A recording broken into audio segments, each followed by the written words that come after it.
Hi, everybody. This book is called Sylvester and the Magic Pebble. I'm glad you've joined us. This is a Caldecott Medal book, which means it got an award for being beautifully illustrated the year it was published. The author is William Steig. Sylvester and the Magic Pebble by William Steig, published by Scholastic Incorporated. To Maggie, Lucy, and Jenny. Sylvester Duncan lived with his mother and father at Acorn Road in Oatsdale. One of his hobbies was collecting pebbles of unusual shape and color. Look, there's Sylvester looking at some of his pebbles. One rainy Saturday during vacation, he found quite an extraordinary one. It was flaming red, shiny, and perfectly round like a marble. As he was studying this remarkable pebble, he began to shiver, probably from excitement, and the rain felt cold on his back. "I wish it would stop raining," he said. And to his great surprise, the rain stopped. It didn't stop gradually as rains usually do. It ceased.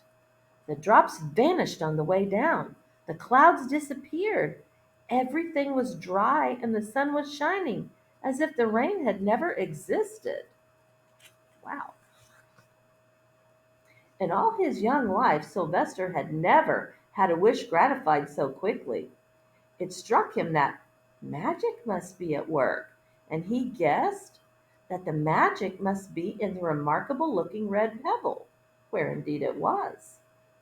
To make a test, he put the pebble on the ground and said, "I wish it would rain again." Nothing happened.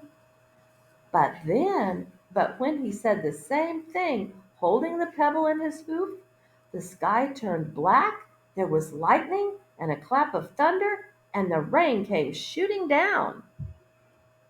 He wished the sunshine back in the sky. He wished a wart on his left hind fetlock would disappear, and it did. And he started home, eager to amaze his father and mother with the magic pebble. He could hardly wait to see their faces. Maybe they wouldn't even believe him at first. "What a lucky day this is," thought Sylvester. "From now on, I can have anything I want, and mother and father can have anything they want. My relatives, my friends, and anybody at all can have everything anybody wants." Hmm. As he was crossing Strawberry Hill, thinking of some of the many, many things he could wish for, he was startled to see a mean, hungry lion looking right at him from behind some tall grass. "Oh, he does look mean and hungry." He was frightened. If he hadn't been so frightened, he could have made the lion disappear, or he could have wished himself safe at home with his father and mother. He could have wished the lion would turn into a butterfly, or a daisy, or a gnat. He could have wished many things, but he panicked, and he couldn't think carefully. "I wish I were a rock," he said.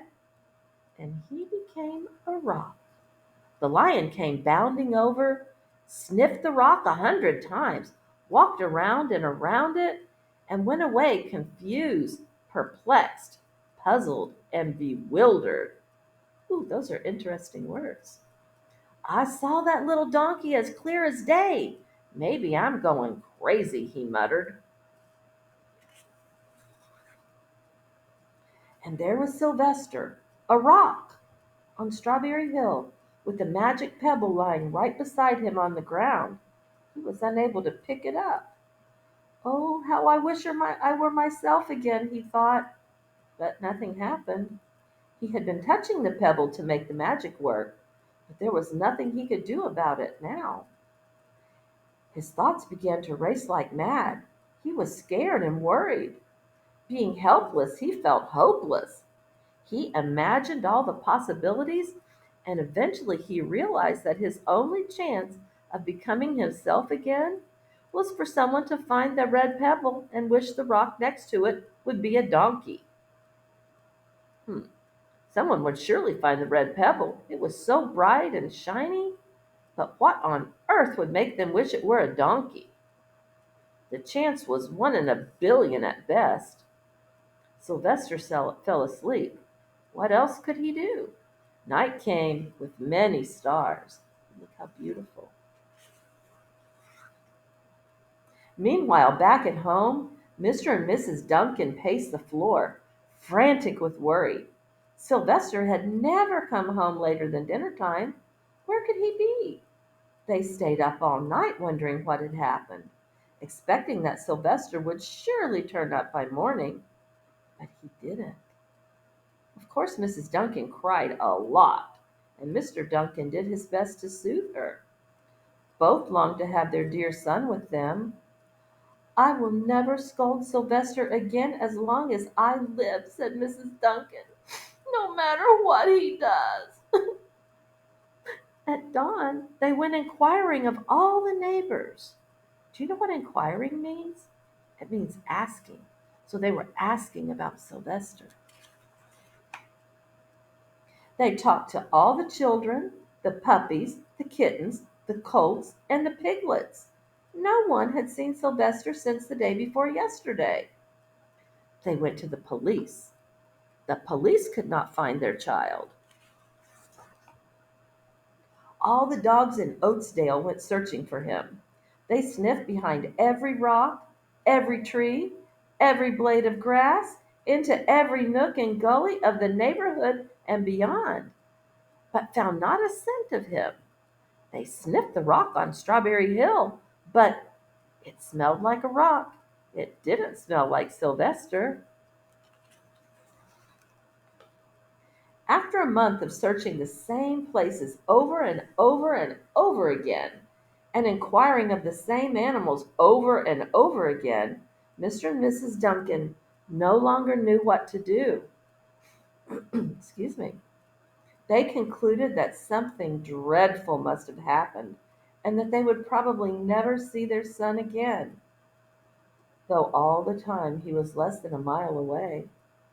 They tried their best to be happy, to go about their usual ways, but their usual ways included Sylvester, and they were always reminded of him. They were miserable. Life had no meaning for them any more. Oh, look at Mrs. Duncan. She's so sad she's crying. And look at Mr. Duncan. He looks like he's going to cry too. Night followed day, and day followed night, over and over and over again. Sylvester on the hill woke up less and less often. When he was awake, he was hopeless and unhappy. He felt he would be a rock forever, and he tried to get used to it.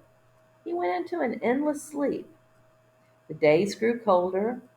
Fall came with the leaves changing color.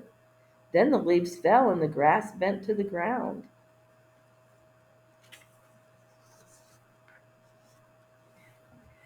Then it was winter. The winds blew this way and that. It snowed. Mostly the animals stayed indoors, living on the food they had stored up. One day a wolf sat on the rock that was Sylvester and howled because he was hungry. Ow! Ow!